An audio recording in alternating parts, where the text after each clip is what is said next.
You're listening to the Mind Over Murder podcast. My name is Bill Thomas. I'm a writer, consulting producer, and now podcaster. I am now trying to use my experience as the brother of a murder victim to help other victims of violent crime. I'm working on a book on the unsolved Colonial Parkway Murders, and I'm the co-administrator of the Colonial Parkway Murders Facebook group together with Kristin Dilley. My name is Kristin Dilley. I'm a writer, a researcher, a teacher, and a victims advocate, as well as the social media manager and co-administrator for the Colonial Parkway Murders Facebook page with my partner in crime, Bill Thomas.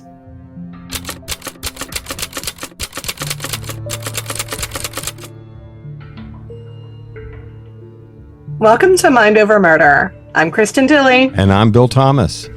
And we're joined today by Joyce Call Canada, sister of Keith Call, here to give us an update on the Colonial Parkway murders and everything related to it. Joyce, thank you for joining us today.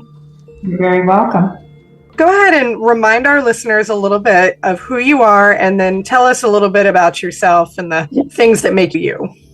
Yeah, hi, I'm Joyce. I'm Keith Call's older sister. I live in Gloucester, Virginia, and I have for a long time. I'm married and have 2 fur babies. I'm a real estate agent, and my husband and I have a little business. My husband builds houses, and I try to sell them. So that's what we do. I think you're being modest. You've had a lot of success in selling those houses, if I'm not mistaken. The market's been good the last couple of years, really. So, yes. Before we build them, they're sold. But we're getting ready to do another one this year. So we're just small mom and pop, but we like what we do. And tell our listeners a little bit about Keith. Keith's my younger brother. He's 7 years younger than me. He would have been 55 in March. Yeah, I really miss him a lot. But he had graduated high school. He was in his first year of college. It was when this happened to him, he was coming up on the end of the first semester. He was going to school for computer science. So this was back in 1988, and he already had a love of the computer. So he had one in his room. He had one of those great big clunky, I don't even know, a DOS or something like that. Bill, I've heard you talk about it. Yeah. This is old school, but he was very good with computers. He was. I can remember going in his bedroom and he would say, "Hey, come look at this." And he had some kind of contraption where he put the old type of telephone, the handheld telephone receiver, and he put it into this contraption. And he was like, "Look, we can communicate this way." And I was like, "What in the world?" So I don't know. And he was I think he was playing games and so forth. But yeah, he was very interested in it way back. So I think he would have loved how things have evolved. I think he was a career path even back then. I think so too. I think he was doing one of the first dial-up computer systems where you would put the phone in the cradle and send audio signals. There was all this crackling and whirring, and there were certain sounds actually those old computers made. I wasn't an expert, but I had friends like Keith that were really crackerjack, and I can't help but believe, even though obviously Kristin and I never met Keith, we feel like we know him a little bit through you and your family. Yeah. I think he would have loved all of these developments in computer technology over the last 35 years. Oh, I really do too. I can almost bet on it. He'd probably have a whole bunch of devices, probably not like just one phone, but many, and probably a couple of laptops. I'm just imagining that. I bet he would have, because it was funny thinking back, he would get all excited. Just, "Come here, look at this." And I'm like, okay, that really makes him happy. We also know that he was really into music because, for instance, we've seen a clip of him waiting with friends to go see U2, who were a relatively new band back then. And he was waiting in line with friends to get concert tickets, as I recall. Yeah, he did. He loved U2, Pink Floyd, Joshua Tree, all that good music. And yeah, I was actually talking to Selena's sister. Selena was his girlfriend, longtime girlfriend, her sister, a couple of days ago. And she was sharing a memory with me about him. And she said he was over our house one day. They were both over there. And she said, he was so excited. She said it's when CDs first came out. And he came over and he had just got this new CD player and he was telling them, y'all have to get one of those. You just have to look at the difference in the sound. And she was laughing about how excited he was about it. We just crossed a pretty sobering milestone in Keith and Cassandra's case, and that is the 35-year mark. Did you ever think that you would reach 3.5 decades in this case with no answers? Never in my wildest dreams did I think that. I did not. No, I never thought anything like this would ever even happen. And then let alone 35 years out, still not know what happened. I must say it's probably a good thing I did not know, because it's something that you don't want to know in the forefront, that's for sure. If you don't mind, walk us through just like the basics of what happened to Keith and Sandy, what they were doing the night they went missing, and just a little bit about what transpired. The way that I've been told is that they were friends from a class that they had in college. They had a class together and they become friends. They decided to go out on a date that night, a casual date from what I understand. And Keith went to pick her up. I think they went to a movie first, and then they decided to stop by the impromptu party that they were having at University Square Apartments, which was across from the college that they both went to.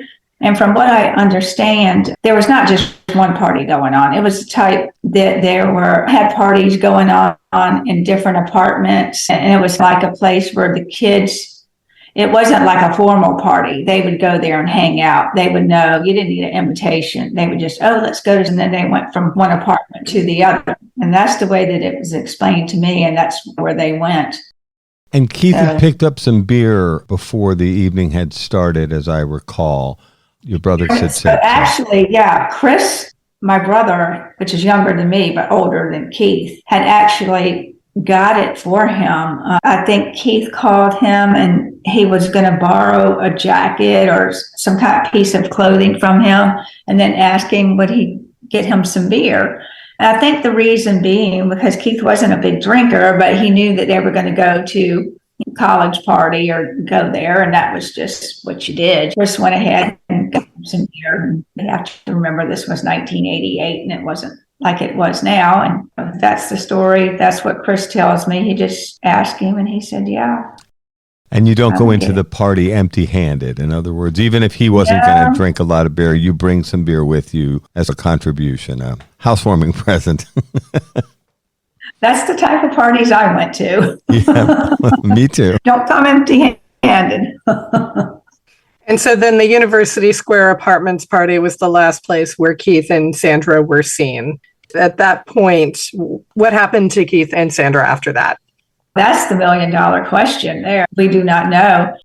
They were last seen. We've had different accounts of the time varying from an hour or two.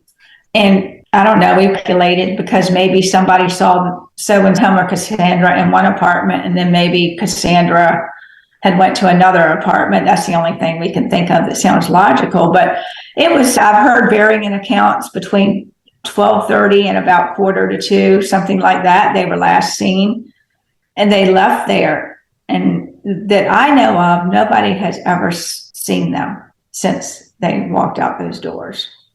I was just going to say the car was found in the wee hours of the morning on the Colonial Parkway, but no sign of them. And they were trying to meet a curfew, as we understand it, that Keith had said to Sandy's parents he would have her home by 2 a.m. or something like that. That is correct, yes. The Colonial Parkway spot where Keith's Toyota Celica is found is not on the way home from the University Square Apartments to Sandy's parents' house in the Grafton area. No, it's out of the way. It's quite a bit out of the way, 15, 20 minutes out of the way. There's no reason for them to go there. I know they didn't go there. So in your view, then, the car is placed there, perhaps, but you don't think that Keith and Sandy would have ended up on the Colonial Parkway for the reasons you've outlined? No, I don't think so. Not at all. I don't think so. She had a curfew, and Keith would have taken her home somewhere around that curfew. And Keith nor Sandy hung around, spent a lot of time on the Parkway. And from what I understand from Cassandra's sisters is that Sandy did not even like going to the Parkway. It was just really out of the way. There was no reason for them to be there at that time of morning on that dark place at that particular overlook. There's just no reason whatsoever. We've heard the theories from law enforcement that maybe they went swimming, maybe they drowned. That bluff is just so high over the James River. It was an April morning. It's way too cold to swim. I've never bought it. I don't think your family or any of the other survivors' family has bought that either. No, never for a minute. Never for a minute. There's no way. In fact, it was cold that night. It was, I believe the temperatures were in the 40s that night. Just this past weekend in April, we were out there. It was windy and chilly. The sun was out, but it was cold. Nobody in their right mind is going to go down there. And if they were ever going to, there's plenty of other places where you can just walk out to the beach, not go down an embankment that's 30 feet. Keith would have driven across the York River on the Coleman Bridge, more than likely, to get home to your parents' home in Gloucester, correct? That is correct. So that would mean that he would leave Sandra's house and get right back on Route 17 or J. Clyde Morris Boulevard, wherever you want to call it. George Washington Memorial Highway goes by all those names. But it's Route 17, and it goes all the way from Newport News, and it'll go follow across the bridge into Gloucester. Just one straight shot, no turns until he would have turned off on my parents' road. And there's no reason for him to have gone onto the Parkway once he was on 17. I've driven that a number of times. There's no reason to get off there. Not at all. And what we've heard is that Keith and his longtime girlfriend, Selena, whom you mentioned a moment ago, were on a bit of a hiatus. They had sort of separated, if you will, and they were a very close couple throughout the latter part of high school, correct? That's right. They had taken a break. They seemed fairly mature to me for as young as they were. When I think back to my maturity level at that age, and it's like she was in college and she was, I think, in her second year and he was in his first.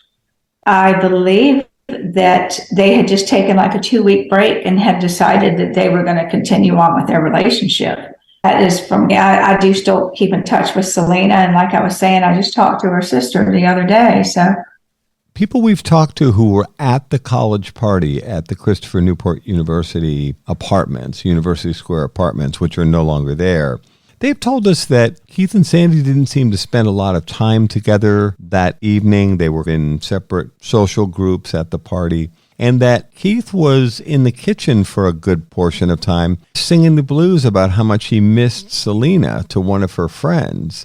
So it didn't sound like any kind of big breakup between Keith and Selena. It actually sounded like they were going to get back together.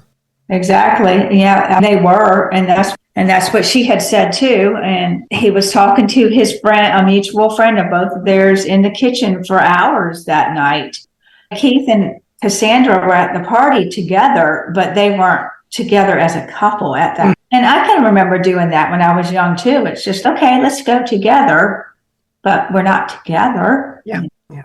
At this point, now that we've caught up a little bit on the case, I want to make sure we talk about some of the issues that come up every time you guys cross an anniversary. And I want to make sure we talk about some of the good things that are coming up here with an upcoming monument. So I guess my first question is, what do you and your family do when it's time to mark an anniversary? Do you have any rituals? Do you go to a specific place? Do you have a beer for Keith? Like, what do you guys do to mark his memory on these weekends?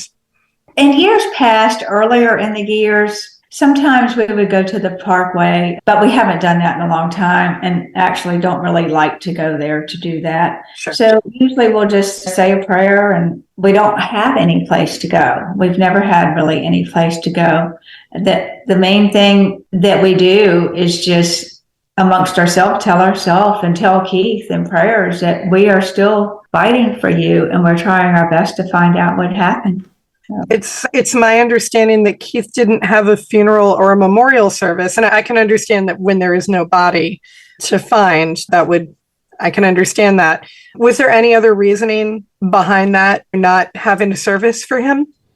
No, there was never really any other reason. I think the first few years, even when my dad was still alive and taking care of everything, it was still like so fresh, and we were trying. It was every year. So we're going to find something out. Something's going to happen, or we would get our hopes up. We're going to have a resolution to this somehow. And every year that's just carried us over. And we're not giving up by any means now still. But the thing is, as y'all probably are well aware of, as the years go by and we all get older, I don't want to leave this earth and there not be anything marked of his existence here on earth. And my brothers and I have talked about that in years, the last 7 or 8 years, is we should probably do something. But we hadn't yet. But now I just feel like it's time. It's time. And I feel good about it. It's time to do it. So go ahead and talk to us a little bit about this monument that is going to be placed for Keith a little bit later this year. How did that come about, and which company is actually doing the work on that? We'd love to sing their praises. This is how it actually started. Like I said, we had thought about it on and off for years. This time last year, probably out of the blue, I get a phone call. It was probably a voicemail, and I called this fella back, and his name is Ed Taylor, and he is with the Cumberland Historic Cemetery Organization, and that is in Cumberland, Maryland. And he says that every year his organization donates a certain amount of monuments or stones to families for different reasons. It can be different reasons. It can be somebody whose family member has been gone for a longer than Keith, and they never had a proper burial or stones, or it can be, there's a wide range. But what it was is he had traveled this area quite a bit in the early 2000s, and he got familiar with our cases. And so he used to follow our cases, and he still does. When they were talking about who they wanted to donate to, as they were talking about it last year, he brought up our cases with the board of directors for his organization, and they all seemed very interested. So he called me to ask if my family and I would be interested before he went any further. And I was like, let me ask them, but I think so, because we had been thinking about it.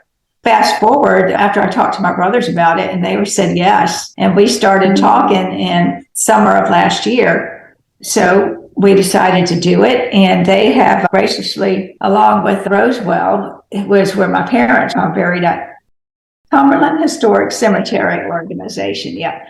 They have ordered the monument. And I don't know, do you want me to tell you what they put on it, what they're putting on it, or yes. Should we wait? No, absolutely. Tell us. This is what's going to be on it.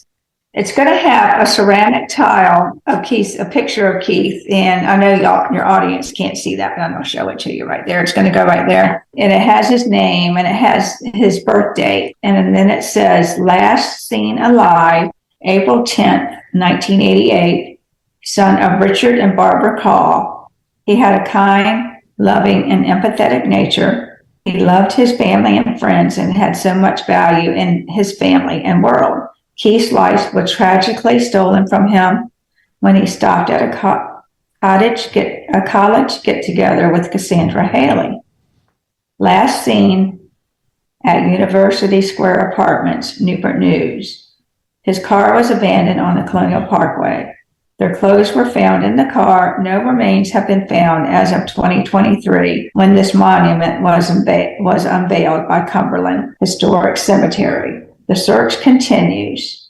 May God have mercy on his soul and all souls. And then it leaves a space on there just in case we ever do find any remains. We can put a date on there.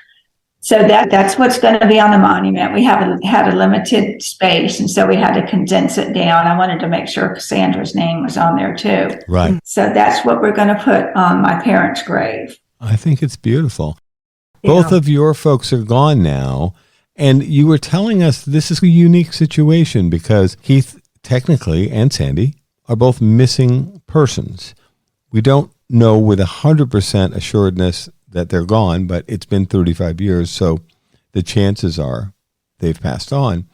But it's a unique situation in that here we are now putting a beautiful marker at the Roseville Cemetery, but with no remains.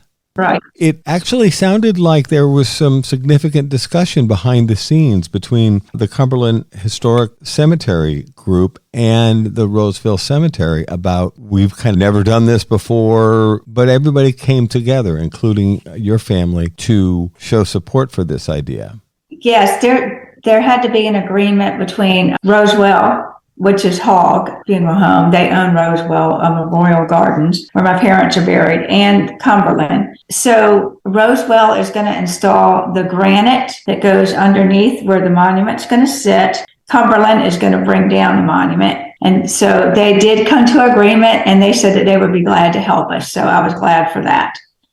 So everybody did. So a lot of it was just, we had to go through red tape on both because there was 2 sets of board of directors, and you know how that's, but everybody came together. It's so wonderful that Rosewell agreed to allow this to happen, because I guess they could have said no. They could have said no. Then they really could have. We were really hoping not, because I guess basically it's like Rosewell has been in this community for a long time. And I know that the owners of that place have been around for a long time. And so they're familiar with a lot of people in this community. And so we knew that they were familiar with all of the Colonial Parkway cases. So we were really hoping that they wanted to support the community, which they did. I know it is highly unusual, but it's not going to be taking up any of the other space. It's going to be right there with my parents, which is, I think that if they know anything, if they can ever see anything, that they would be happy. Oh, I think so. Oh, yeah. Yeah, absolutely. You're listening to Mind Over Murder. We'll be right back after this word from our sponsors. We're back here at Mind Over Murder. And just because I'm sure that we're going to have people who ask, why is there no monument on the Colonial Parkway? I'm getting twin eye rolls from both Joyce and Bill. Please note, can either of you or both of you speak to why there will not be a Colonial Parkway marker or monument on the parkway? Joyce, would you like to take that, or would you like me to? I would like you to take that. Respectfully, the National Park Service has never shown us an ounce of support. Even some years back when the Call and Hailey families had made arrangements to bring in cadaver dogs to search some likely spots where remains might be found. Joyce can tell you more because she was there and lived it, along with the members of the Hailey family. We got nothing but resistance from the National Park Service. Since the very beginning, in my opinion, they've wanted nothing to do with the Colonial Parkway Murders. I know they don't even like the name, the Colonial Parkway Murders, which isn't something we made up. The media came up with this name. Right. So I don't think the National Park Service would ever allow anything that would indicate that such a sad thing had happened along the Colonial Parkway. Maybe someday. It's funny, they've got historic markers all over the place. I was about to say. They'll show you where all of the old sites were and some of the important plantations and other homes and other places where significant events took place. But heaven forbid they'd ever acknowledge the fact that something sad happened out there. And by the way, assuming for a moment that the Keith and Sandy were also taken from us, there have been multiple murders on the Colonial Parkway. Ours are not even the only violent crimes that have taken place along the Colonial Parkway. Mm-hmm. And they want nothing to do with any of this. Yeah, we've talked about the Audrey Jean Weiler case before. That is certainly, and that was a year before Kathy and Becky. So no, these are not the only violent crimes that have taken place on the Parkway. But yeah, absolutely. I'm sure that the NPS would throw up their hands and flee screaming into the night if you ever mention the idea of let's memorialize this somehow. Even when the Call and Hailey families were searching with the cadaver dogs, they seemed to be more concerned, the National Park Service, seemed to be more concerned that a blade of grass would be disturbed by a passing dog than we'd advance this investigation of these unsolved murders and missing people. Ironically, the cadaver dogs did hit on something that day, and there were remains found along the Colonial Parkway. But understand that that these are historic sites and people have been buried there any number of times. So there are unmarked graves all the way back to colonial times and even before. Things like that can and do happen, but the National Park Service doesn't want to do anything to mark the locations where any of these sad events might have taken place. It's a shame. Joyce, you and I had I think a fairly fun and productive conversation the other night about what ultimately we would like to do once this monument is being placed. We'd like to honor Keith and Sandra and all the victims in some way. So can you talk a little bit about what kind of event you would like to see that's going to honor the opening of the monument and also all of the cases? We know that we're going to be holding this in October, which is right around the time that the remaining 3 sets of Parkway cases will have their anniversary. In addition to the time frame, tell us about what you'd like to see. What would you like to do? I think it's good that it's fall, and where we've decided to have that in October is a really good date to keep it out there for all of the victims' families. I really do that part of it. So we want to honor Keith because we just feel like in our hearts that we need to do that for our family. And I don't know who I was telling you or Bill that before, Doug and I were talking about this the other day, that in our minds at first, when we thought about having a memorial service for Keith, we thought we're going to just do a small family affair. We probably still will, but we have an opportunity at this point to represent for all the families and to bring awareness to these cases. So we're going to have the memorial for Keith, but we also are going to invite some politicians. We want to keep pressure on the FBI and the state police to get these cases solved. We would love to put some pressure on the FBI to get them to work with Authorum Labs. I know Bill talks about that a lot, and I'm right on board with that. That all the cases that they are solving, there's no reason why they can't solve at least one of them. We want to keep the awareness, keep the pressure on, celebrate some lives. Oh, talk about, you'd mentioned wanting to see some politicians there. Who's on your ultimate guest list? We have talked about so far inviting North Winsome Sears, which is the Lieutenant Governor, Jason Miyares. Am I saying that correctly? Miyares, I think is how you say it. Yeah. And he's the Attorney General. And then some of our local bits. And I know when you and I were talking the other night, Kristin, y'all were talking about wanting Bobby Scott, maybe. We are going to be getting together a media package and start sending out. So my aunt Lou Call, y'all know who she is, and she is going to be helping with that as well. And we've had invitations from a couple of the local news media reporters that they can help us get in touch with some of the politicians. So we are going to take them up on that. And you had stories that just ran a couple of days ago now on both WAVY and WTKR, 2 of the big television stations in the area. How did those come together?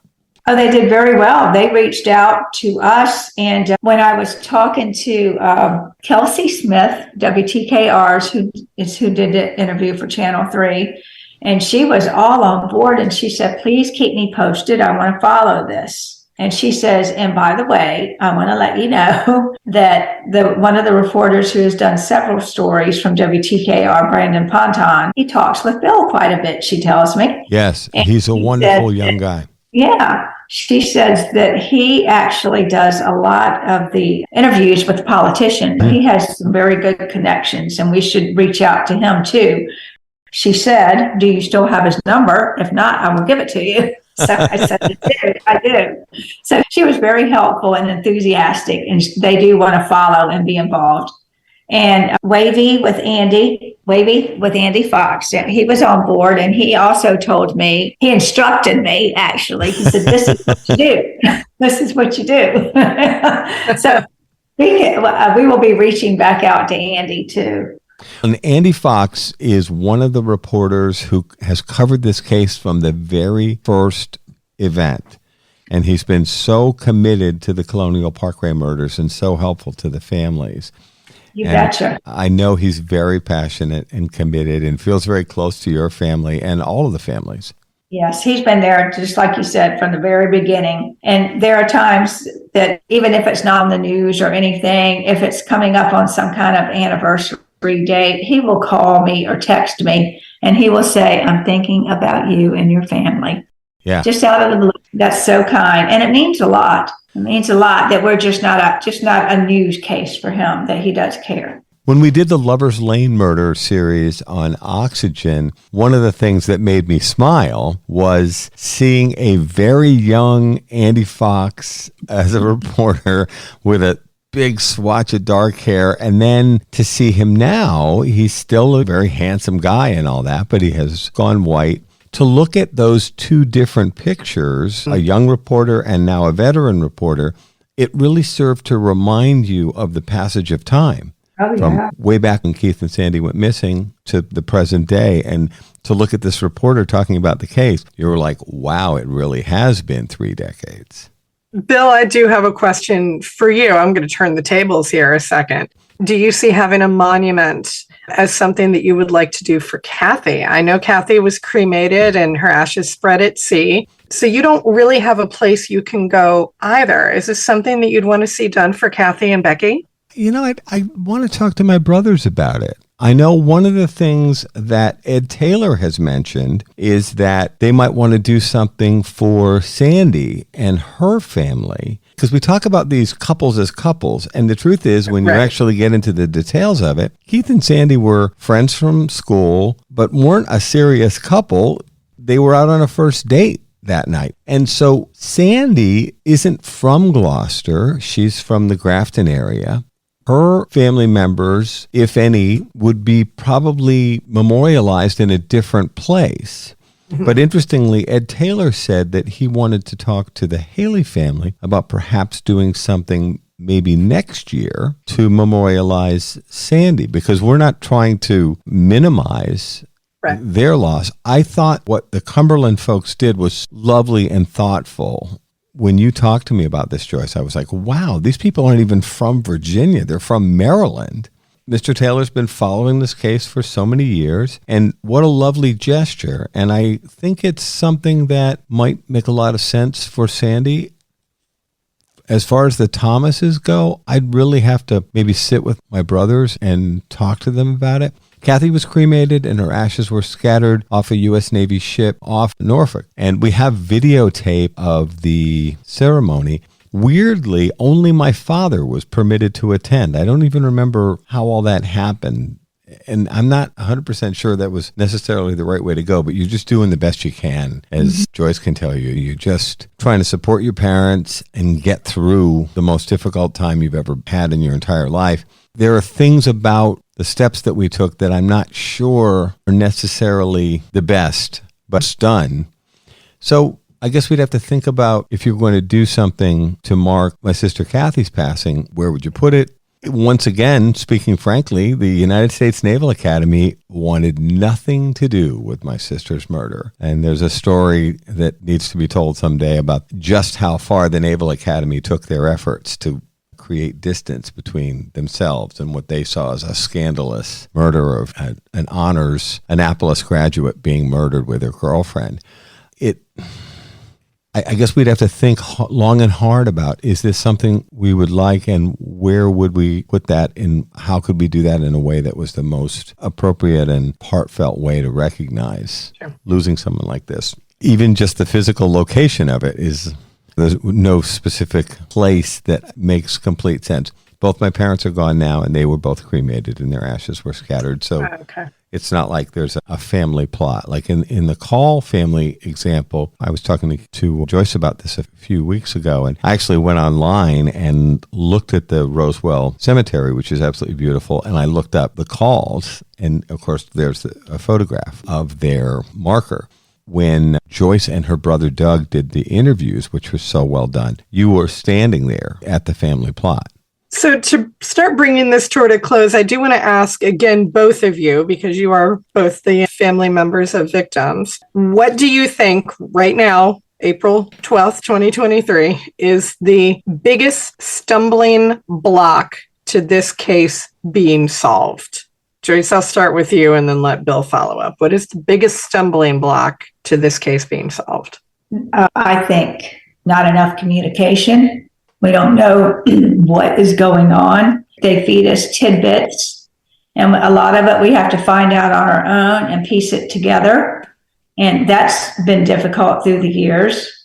Also, I really and truly, I am right on board with Bill in having our DNA with a lab that can test degraded DNA at this point. That's what our case has. From what I've been told, our cases are solvable with the DNA. What do we have to lose at this point? We don't have a darn thing to lose. We have everything to gain. So that's what I want to see. And I'm speaking for my whole family at this point. They are all on board. It's been so many years now, I don't even understand. And this is my limited, I'm not in the service, I'm not in law enforcement, I'm just a family member with a brother missing. I don't understand how after all these years that they have to be so damn secretive. Tell us something. Tell us something. You don't have to shout it to the rooftops. Let us know what's going on before we all die off. Or is that what you want? Good question. Good question. Bill, how about you? As for me, I agree with everything Joyce just said.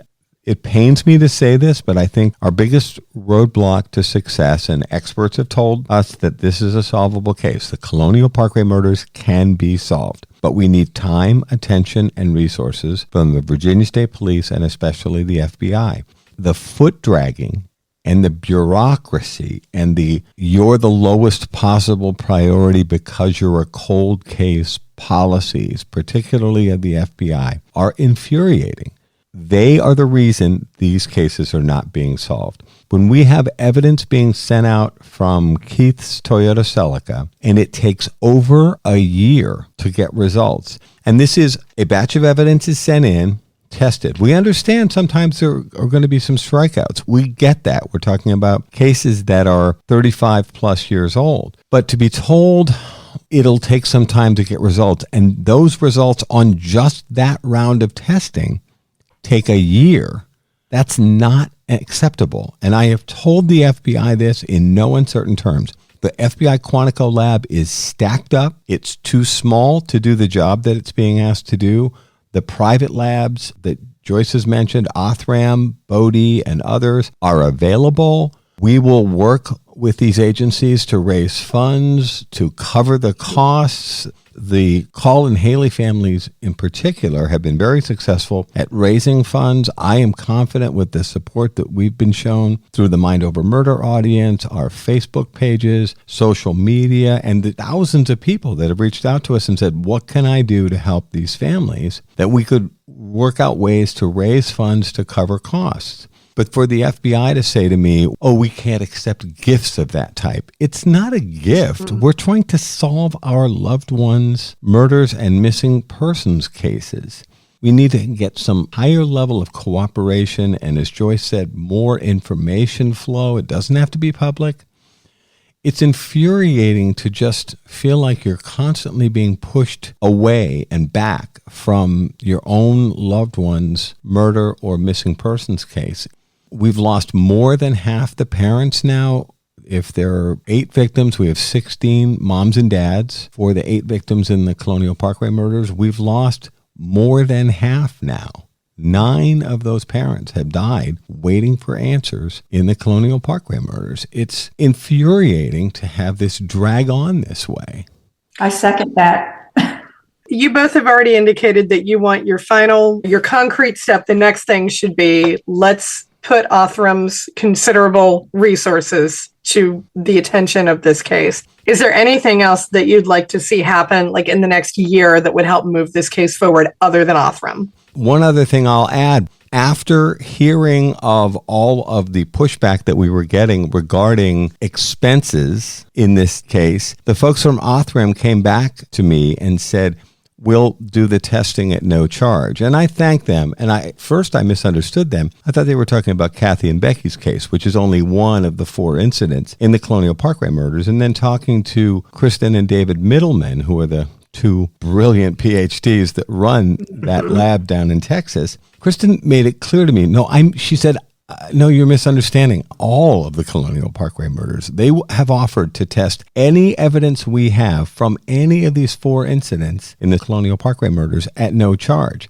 So at this point, just like Joyce said, what's the holdup here? They have offered to test everything for free because they know how dedicated these families have been to seeking answers. I think we're running out of excuses here. And when I say we, the FBI and the Virginia State Police, enough already. Like Joyce said, what are we going to do? Wait till the families die off completely? These are solvable cases. They're considered evidence rich. If we put the time, attention, and resources into these cases, they can be solved. Let's work together to do that. That is the best place I can think of to end this. Joyce, over the next couple of months, we will be giving out information with regard to this service that we're going to do for Keith. Is that going to be for public consumption, or is that meant to be a private family thing? In other words, if we have supporters who would like to come show their support for your family, could they do? They're very welcome. Yes. We especially encourage any of Keith and Sandra's old close friends. We would love to hear some stories to make us laugh. That would be wonderful. Yeah, no, they're definitely welcome. We will keep everybody posted, and thank you.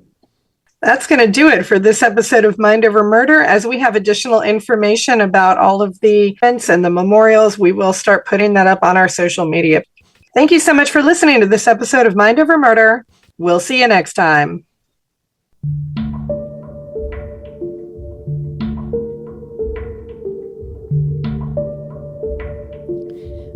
Mind Over Murder is a production of Absolute Zero and Another Dog Productions. Our executive producers are Bill Thomas and Kristin Dilley. Our logo art is by Pamela Arnois. Our theme music is by Kevin MacLeod. Mind Over Murder is distributed in partnership with Crawl Space Media. You can follow us on Facebook, Twitter, or Instagram. You can also follow our page on the Colonial Parkway Murders on Facebook. And finally, you can follow Bill Thomas on Twitter at BillThomas56. Thank you for listening to Mind Over Murder.